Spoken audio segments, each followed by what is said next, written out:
Sir இன்றைய காலகட்டங்களை வந்து மக்கள் வந்து என்டர்டெயின்மெண்ட் மாதிரியான மூவி விரும்புகிறாங்க. ஹீரோக்கள் வந்து மாசான ஹீரோக்கள் விரும்புகிறாங்க.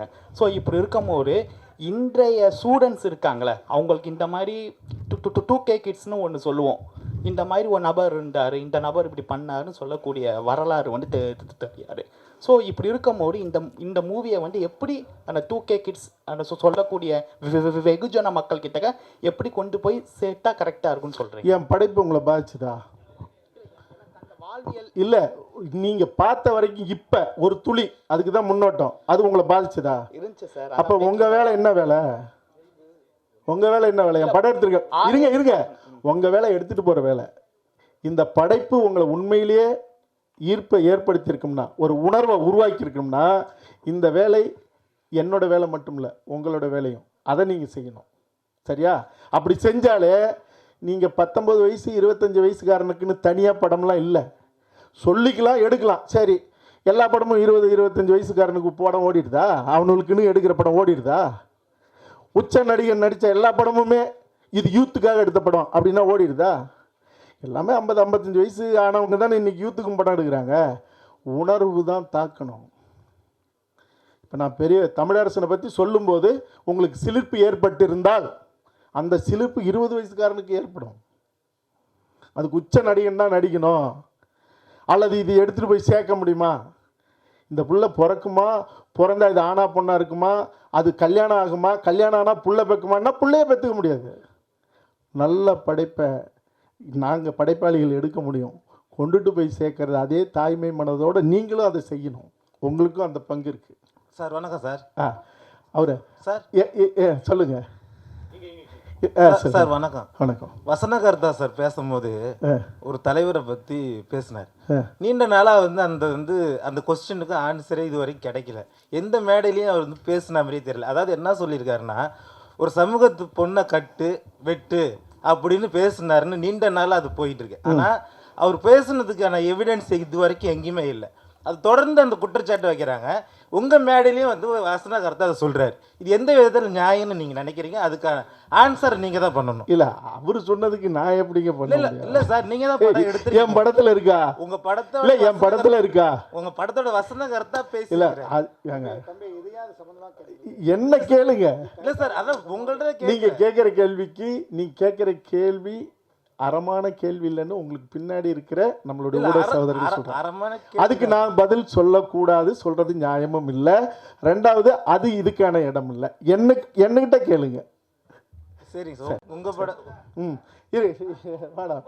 இல்லை இருட்டா அவர் பால இல்லை சார் இல்லை வேணாம் சார், அப்படி இல்லை சார். இல்லை நண்பா, அவர் வந்து பேசும்போது இதே மேடையில தான் இல்லை, அதுக்கு என்ன பதில் சொல்றது? என்ன பதில் சொல்றது இது? இல்ல சார், அப்படி பேசினாருன்னு நீண்ட நாளா ஒரு தலைவர் மேல குற்றச்சாட்டு இருக்கு. சரி, அந்த குற்றச்சாட்டு வந்து உண்மையா இல்ல? நான் வந்து எல்லாருக்காகவும் நிற்கிறவன்.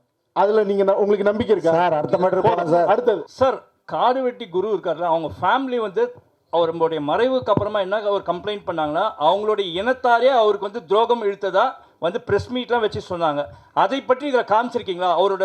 அவரை பற்றி தான் எழுதியிருக்கிறதா சொல்லுறீங்க, இதில் காமிச்சிருக்கீங்களா? ஏன்னா அவரே வந்து அதிருப்தியாக இருந்தாங்க. அவங்க ஃபேமிலி இனி வரைக்கும் வந்து துரோகம் இழக்கப்பட்டதாக வந்து அதிருப்தியாகவே இருக்காங்க. அதை இதில் காமிச்சிருக்கீங்களா?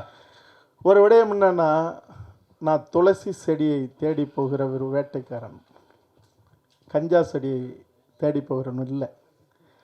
இந்த மண்ணில் சமத்துவமும் சமாதானமும் இந்த மண்ணுக்குரியவர்களுடைய தலை நிமிர்வையும் உறுதிப்படுத்துகிற படைப்பாக மட்டுமே கருப்பொருள் எடுத்துக்கிட்டு செஞ்சுருக்கேன். அதனால் கலவரம் ஏற்படுத்துவது என்னுடைய நோக்கம் இல்லை, அது அவரவர்களுடைய உரிமை. என்னை பொறுத்த வரைக்கும் தம் புள்ள நல்லா இருக்கணுங்கிறதுக்காக மருந்தை சாப்பிட்டு பத்தியம் இருந்து தன் பிள்ளைக்கு தாய்ப்பாலை கொடுத்து குணப்படுத்துகிற ஒரு தாயை போல இருக்கணும்னு நான் முயற்சி செய்கிறவன். அதனால் என்னுடைய பணி, என்னுடைய நோக்கம் என்னவோ அந்த நோக்கத்துக்கு இந்த படைப்பு எடுத்திருக்கேன். சார், தமிழ் சினிமாவில் ஜாதி இல்லாமல் இல்லை. 100 வருஷ சினிமாவில் எவ்வளவோ ஜாதி இருக்குது.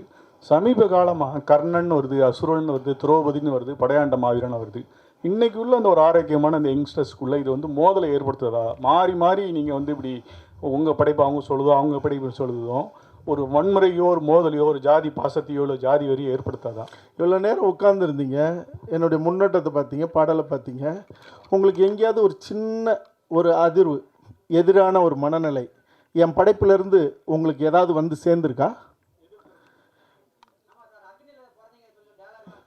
சரி, அப்படி சொன்னா இல்லை இல்லை அப்படி இருங்க, அப்படி அவர் அப்படி சொன்னா இருங்க, ஒரு ஜாதியை குடிக்கிறது விடுங்க. அவர் கேட்டது இன்னொரு சாதிக்கு எதிரான படைப்பான்னு கேட்டார். ஏங்க ஏங்க உங்கள் அப்பா, நான் சொல்கிறேன், எங்கள் அப்பாவோ உங்கள் அப்பாவோ தப்பு செஞ்சுருப்பார், நீங்கள் அதை வச்சு பேசிகிட்டு இருப்பீங்களா? ஒரு சமூகத்தை பற்றி எடுக்கும்போது அவன் பெருமை பேசுறது அவனுடைய உரிமை. நீங்கள் இருங்க இருங்க காடுவெட்டி குரு அவர்களை பற்றி நான் சொல்லும்போது அவர்கள் காலங்காலமாக பேசப்பட்டுக்கிட்டு இருக்கிற தன்னுடைய ஒரு குலத்தின் வரலாறுன்னு அவங்க பேசுறது. இப்போ நான் கேட்குறேன், ஒரு விஷயம் கேட்குறேன், நான் இது ஒரு கான்ட்ரவர்சியல் ஆயிடக்கூடாதுன்னு நான் நினைக்கிறேன். இயேசு எப்படி பிறந்தாருன்னு சொல்லப்படுது, அல்லாஹ் எப்படி பிறந்தாருன்னு சொல்லப்படுது. எல்லாரும் இன்னைக்கு தேர் இழுத்து கூட்டிகிட்டு போகிறோம்ல, பிள்ளையார் எப்படி பிறந்தாருன்னு சொல்லப்படுது. அதுக்கெல்லாம் போய் இந்த கேள்வி கேட்பீங்களா? இந்த கேள்வி நேர்மையற்ற கேள்வி. அவர்கள் கொண்டாட யாவருக்கும் பாதகம் இல்லாத ஒரு நம்பிக்கைங்கிறது, இது ஆன்மீக நம்பிக்கையாக இருந்தாலும் கடவுள் நம்பிக்கையாக இருந்தாலும் அத்தனையும் முட்டாள்தனமானதாக கூட இருக்கலாம். ஆனால் இன்னொரு சமூகத்தை அல்லது ஒரு குழுவினுடைய அடையாளத்தை அல்லது அவர்களுடைய நம்பிக்கையை சிதைக்கிற வேலையை செய்யக்கூடாது. நான் இன்னொரு சமூகத்தை தப்பாக சொன்னேன்னா, ஒரு சமூகத்தினுடைய பேரடையாளமாக இருந்த ஒருத்தர் சொல்லும்போது அவர்கள் நம்பப்பட்ட அவர்களுடைய அந்த வழி பெருமையை அவர்கள் பேசுறதுங்கிறது, அதை சொல்லக்கூடாதுன்னு சொல்றதே வன்முறை. இதை சொல்வதனால் இன்னொரு சமூகத்தை தாழ்த்தியோ இன்னொரு சமூகத்தை வன்மப்படுத்துறதோ இருந்தால் அது தவறு. அந்த படைப்பாளி தடை செய்யப்பட வேண்டியவன். அதனால இந்த கேள்வி நேர்மையற்ற கேள்வி.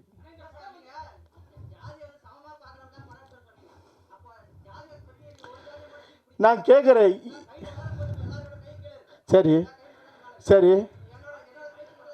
சரி சரி என்ன இன்னும் மற்ற ஜாதி கொஞ்சம் எந்திரிச்சு நின்று கேளுங்க. மற்ற சாதி என்ன தாழ்த்துற மாதிரி இருக்கு? இல்லை இல்லை, அவர் பேசட்டும்.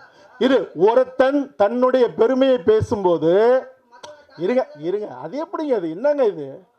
ஒருத்தன் தன் பெருமையை பேச மாட்டான். ஒருத்தன் நான் யார் தெரியுமா, எங்கள் அப்பா யார் தெரியுமா, எங்கள் தாத்தா புலி குத்திருக்காரு தெரியுமா, எங்கள் அப்பா மாட்டை அடைக்கிருக்காரு தெரியுமா, நீ என்னடா கையை தூக்கிட்டு எங்கள் அப்பா மாட்டை அடக்கினாருன்னு சொல்லி கேட்பீங்களா? சரி சரி, ஏங்க உங்களுக்கு தெரியுமா அக்னி குண்டம் அவர்கள் வணங்கப்படுகிற கலசம் அப்படின்னா அது ஆன்மீகத்தில் வருது. பின்ன என்ன? உங்களுக்கு அது தெரிஞ்சுக்கிட்டு கேளுங்க. அடுத்த கேள்விக்கு வாங்க.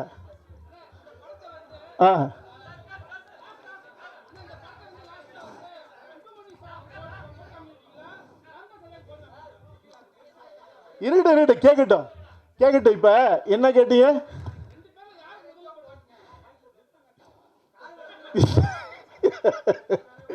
இருங்க, அதாவது 2 பேருக்கு போட்டு காட்டுவீங்களாங்கிறது நேர்மையான கேள்வி. 2 பேர்ல யாருக்கு முதல்ல போட்டு காட்டுவீங்கிறது அப்படியா? முடிஞ்சா 2 பேரையும் ஒன்னா பார்க்க வைக்கணுங்கிறது தான் என்னுடைய ஆசை. முயற்சி செய்யலாம். ஓகே, ரைட், நன்றிகள்.